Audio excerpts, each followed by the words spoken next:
Good day. Hello there. I am Dr. Sandra Stubbs with I Finish Strong Enrichment Center, and welcome back to another session of Holding On While Letting Go, learning to heal from emotional hurt and bitterness. Today, I want to talk to you about this chapter 5, which is healing through self-compassion. So, with the courses that I've been creating and the things that I've been sharing with you, I've been giving you little tidbits and nuggets so that you can take these strategies, implement them into your own life, and dare to be better. So, I'm sharing with you a little bit of the helpful tips, balancing your faith and mental health through the avenue of healing through self compassion. I'm going to share this by the way of a story. So Martin is our fictional character. Now, the character itself is fictional, but the storyline is real events from real people. So, an overview of self-compassion. Let me just give you that starting out. Self-compassion, 5 steps. We're looking at mindfulness, practicing awareness, self-compassion, talking to yourself as a friend, common humanity, recognize shared strategies, scriptural affirmations, incorporate faith, gratitude practice, cultivating gratitude, joy, happiness. All right, so let me tell you a story today. So keep in mind, character is fake, situation, storyline, real event. All right, so Martin sat at his small kitchen table. The morning light flickered through the window, a little ambiance for you, casting some soft shadows on the cluttered surfaces. His fingers traced the rim of his coffee mug, but the warmth of the beverage did little to thaw the chill in his heart.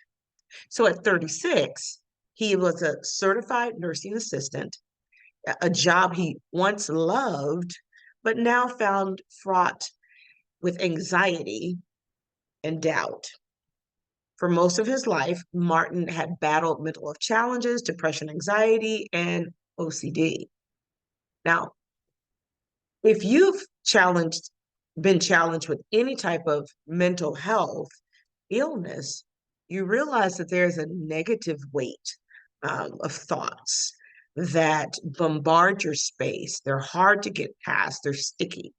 So every day at work, Martin struggled against the tide of negative thoughts that flooded his mind. The relentless ruminations of OCD whispered sinister notions, convincing him that he was dangerous and unworthy of love.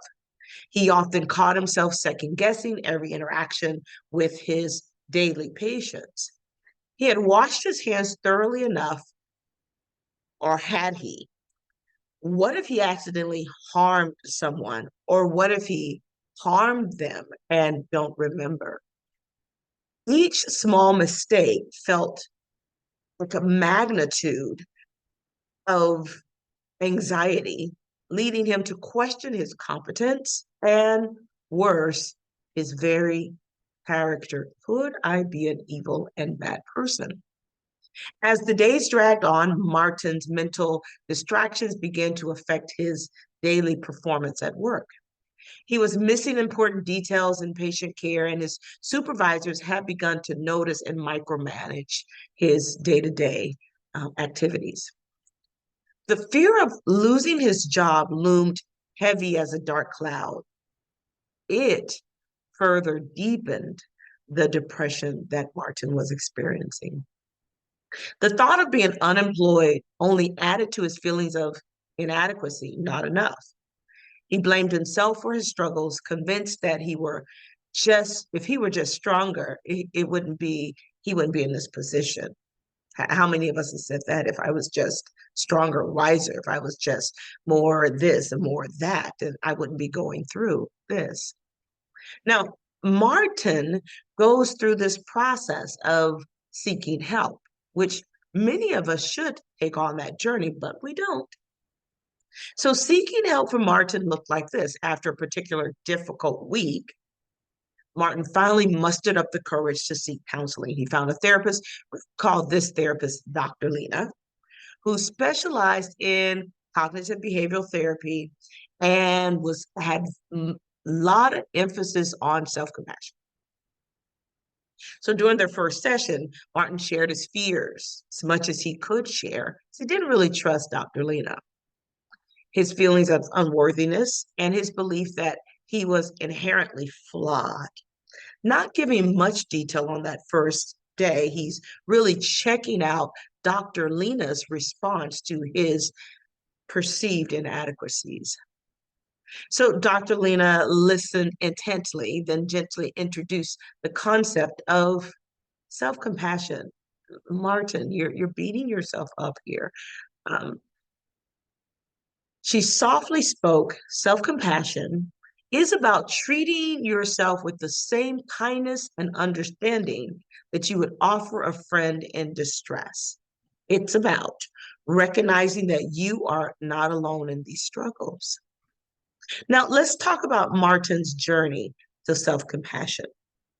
So, Dr. Lena explained a step-by-step approach to cultivating self-compassion and challenged Martin to commit to the practice of being nice to self. This is the first step that Dr. Lena chose to take. Let's get Martin responding in a less negative way to self. Let's get him on his own team, not fighting against himself. So first, we talk about mindfulness. So practice awareness. So Dr. Lena encouraged Martin to start by recognizing his negative thoughts without judgments. I tell people it's not good, bad, right, or wrong.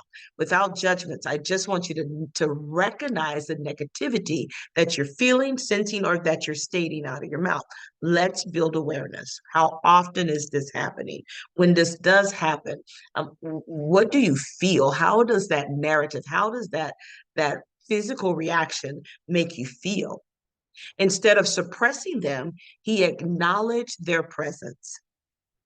When the thoughts arise, she advised, simply observe them as if they were clouds passing in the sky or an airplane flying over your head.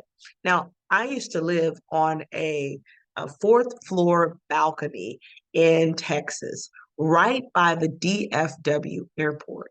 There was upwards 27 to 30 different flights coming in on a given day. It would come in from all different directions. Sometimes you would see several fly in right after the other. Now, how much power do you think I had over those planes flying in? How much? Absolutely zero. So I learned to observe. What I could do is I could choose to see it as interesting entertainment. How many can I find flying over my head? That's one, that's two. Oh, there's three. Oh, there's four. Oh, I hear five, but I don't see it. How many can I see? I'm building this observation in this non-judgment way. Now I'm telling you something without telling you something. So listen carefully. Listening to the plane fly over. My position, grab a seat, enjoy the movie, grab a snack. Man, those are back to back. Wow, look at that one. That one's yellow in the front, blue in the back. Wow, check that out. That's pretty cool. Now, if I was on my deck watching the planes and talking on the phone to someone, I would have to say, please hold. There's a plane flying over.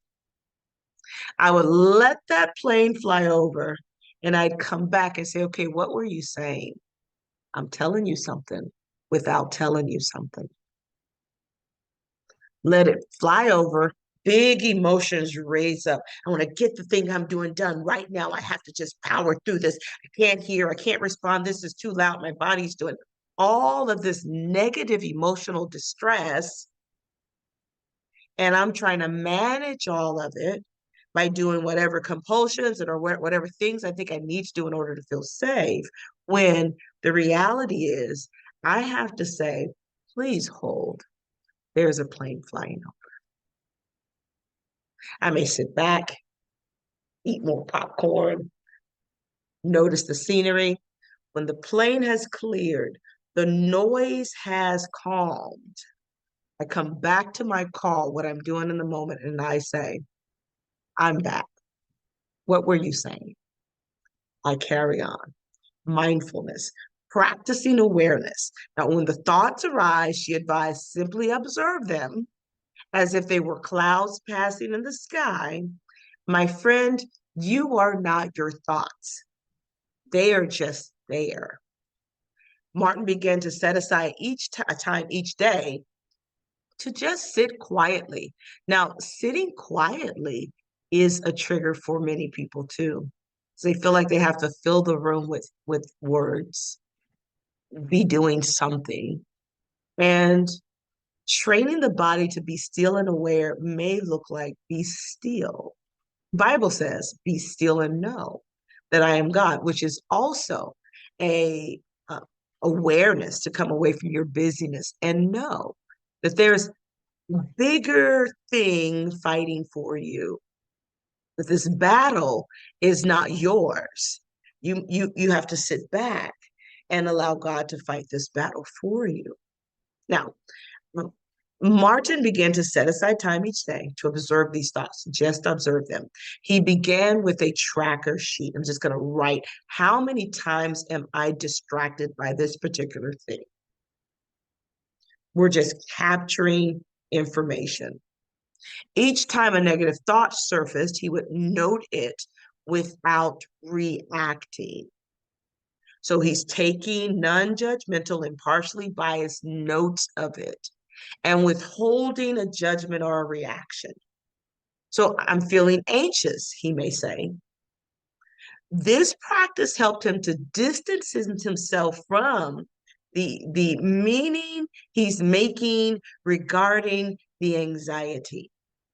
I feel anxious because I'm a bad person. I feel anxious because I may do something wrong. I feel anxious because, could it be I feel anxious because I just feel anxious? Maybe I'll let this ride and see how it goes. Plane flying overhead. Now, number two, self-kindness.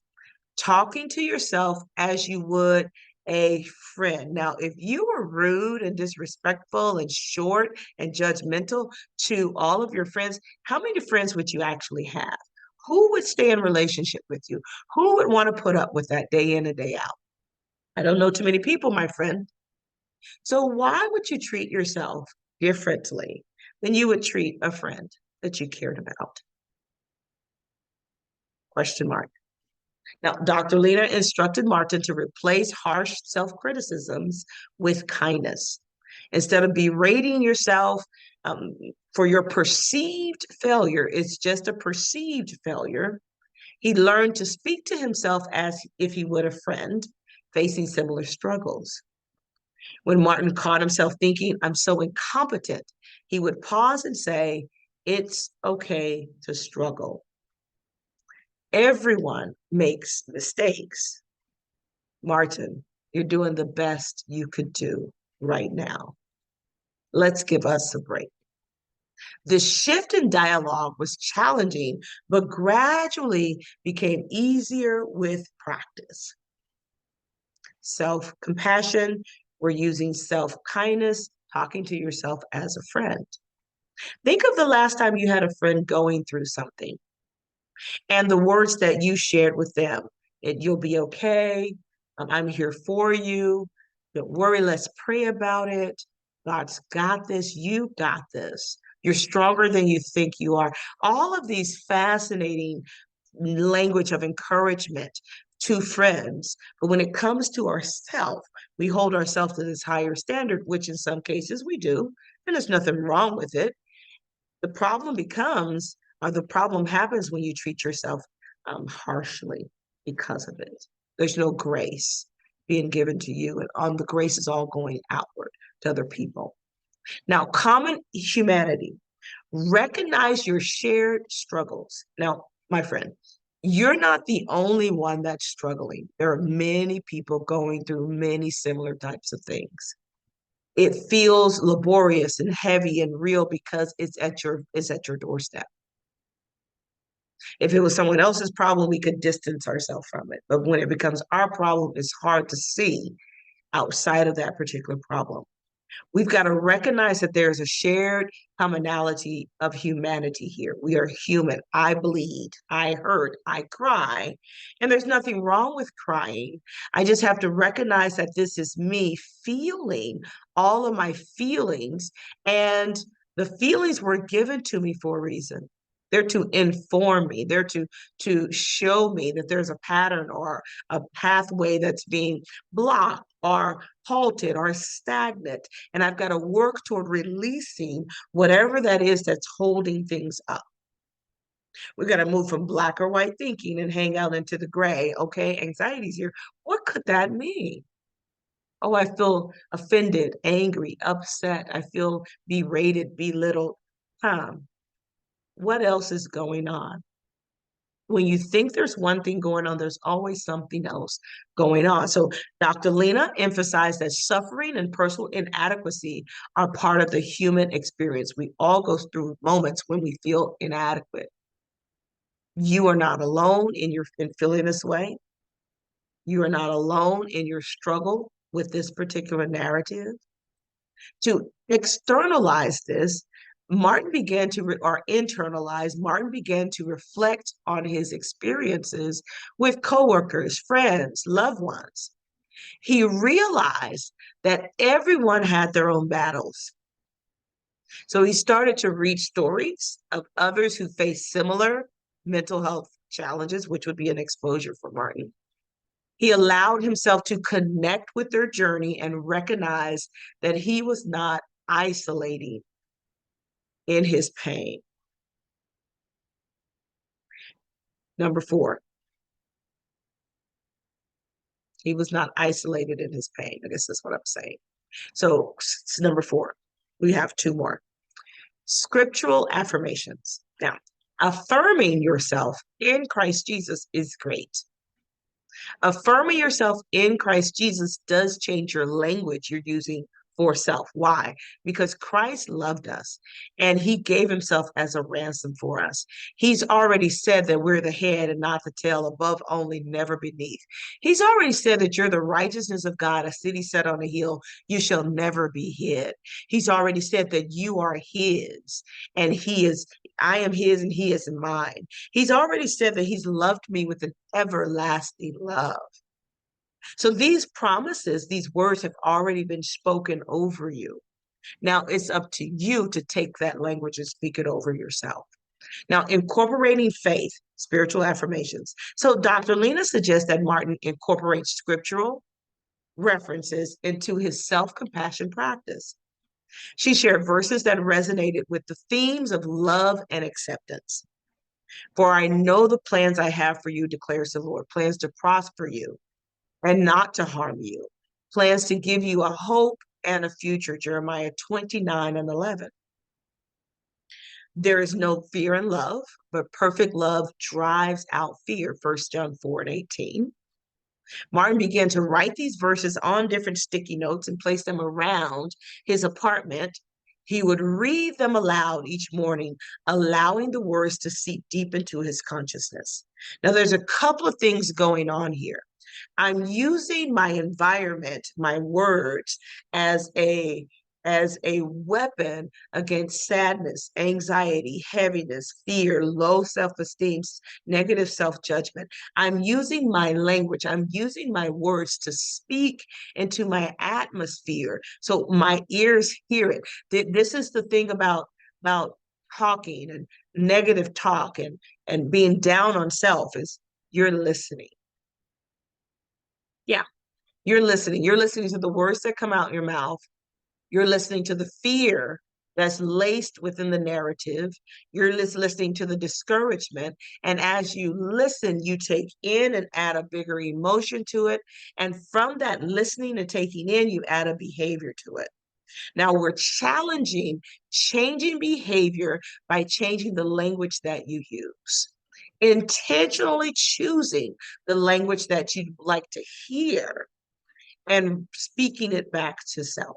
You can even create a loop tape and put these languages on a loop tape and choose to listen to them day in and day out. So Martin begins to write these verses out, put them on sticky notes, place them around his apartment so that he would read them out loud as he saw them. Now, Martin is going through what I'd call that Karate Kid training, this wax on, this wax off, right? Wax on, wax off. He's going through this Karate Kid training of teaching his mind to be reframed, pulling away from negativity, choosing a foundation that's sure, and standing on that foundation as often as he may need to. The more he repeats this, the more he mentally images this, the more that he imagines this and he puts it into his atmosphere, the more that his behavior begins to adjust and to shift. His mindset, he's changing the whole neural network in his brain where the negative synapses would collapse and bind together, neurons that fire together, wire together, that they've been band together by reason of use. He's interrupting that pattern every time it comes up, and he's infusing what he'd like to say, what he'd like to see, feel, what he'd like to see happen. He's infusing it with this line of positivity, which is now shifting the algorithm in the brain. Okay, let's take a look at number 5, gratitude practice. Everyone, my friend, needs a gratitude practice.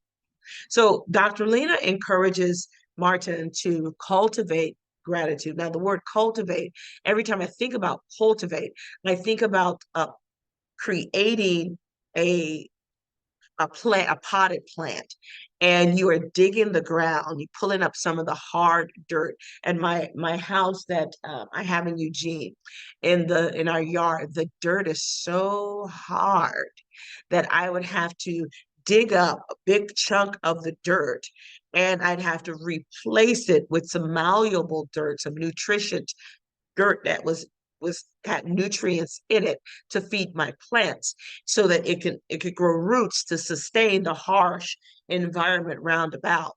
Now, if we're cultivating our mind, we have to do a bit of digging. We have to dig up all of that hard and fallow ground where nothing seeps in and nothing can grow. We've got to dig that up, and we've got to choose to uh, put dirt in, to put nourishment in, to put things in where your brain can now flourish and thrive.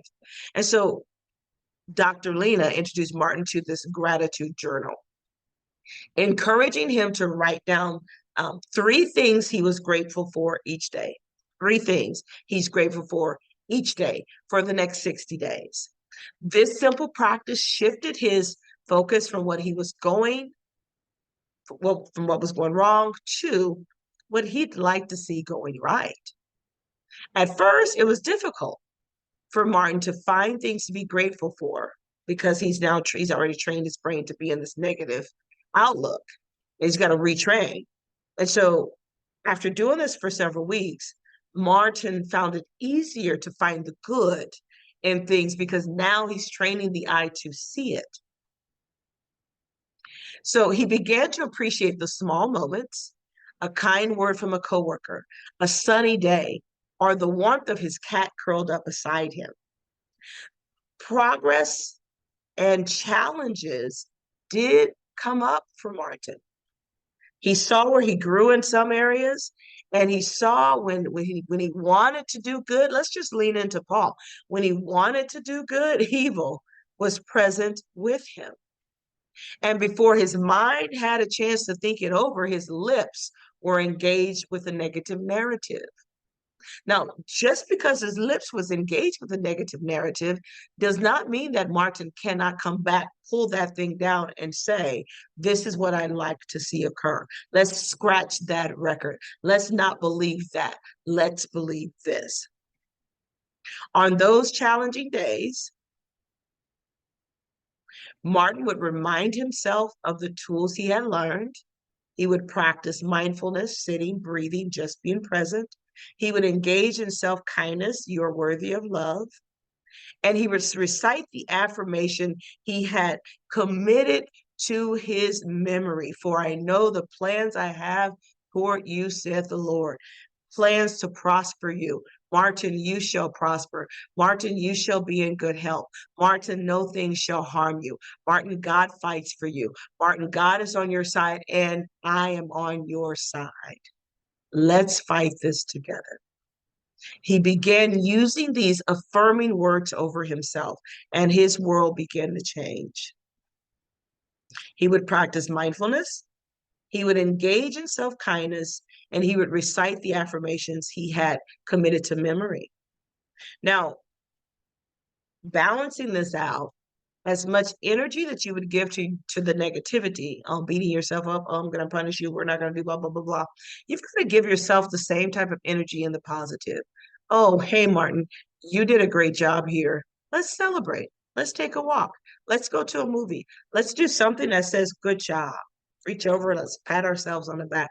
Good job. That was good. Let's do more of that. Martin gained a new perspective. One particular busy day at work, Martin faced a situation that he would have previously sent him spiraling into doubt. Patient had a minor fall. Despite his best efforts, he felt responsible. Instead of succumbing to the wave of anxiety, he took a deep breath. He applied the self-compassion techniques he had learned. He did his best. He told himself, I did my best. Accidents will happen. This doesn't define my worth as a person or a caregiver. He then spoke to his supervisor about the incident, receiving reassurance that such occurrences were a part of the job. Bad things do happen, but we have to remain responsible. Afterward, he took a moment to reflect. He closed his eyes and recalled 1 John 4:18, allowing the perfect love of God to wash over his fears. Martin then began to embrace life with time. He's getting back to living. Martin began to embrace life more fully. He reconnected with old friends and found joy in activities he had once abandoned. He liked painting and hiking. He even started attending a local support group for individuals facing mental health challenges, where he found a camaraderie of encouragement. Through his journey, Martin discovered that self-compassion was not just a tool for coping. It was a pathway to healing. It allowed him to confront his fears, accept imperfections, cultivate a sense of worthiness, and that alone eluded him, gave himself permission to be happy. So Martin gains a renewed outlook as he reflects on his progress. You can only see progress when you take a moment, sit back, and look over the journey that you've come. He felt a sense of pride in how far he had come. He recognized that while the journey was ongoing, he was no longer defined by his struggles. He was a compassionate caregiver, a friend, and a man deserving of love and happiness. In the quiet moments of his life, Martin would often return to his scriptures that had guided him, reminding himself that he was cherished and that there was hope for a brighter future. He had learned to navigate his challenges with grace, and in doing so, he found a deeper connection with himself and the world around him. Can you relate to Martin? Sometimes things get hard and we've got to find our way. Sometimes it's helpful to find your way when you have a mentor or a coach. When you have a plan or a pathway to follow, you can find your way. So I hope this story encourages you.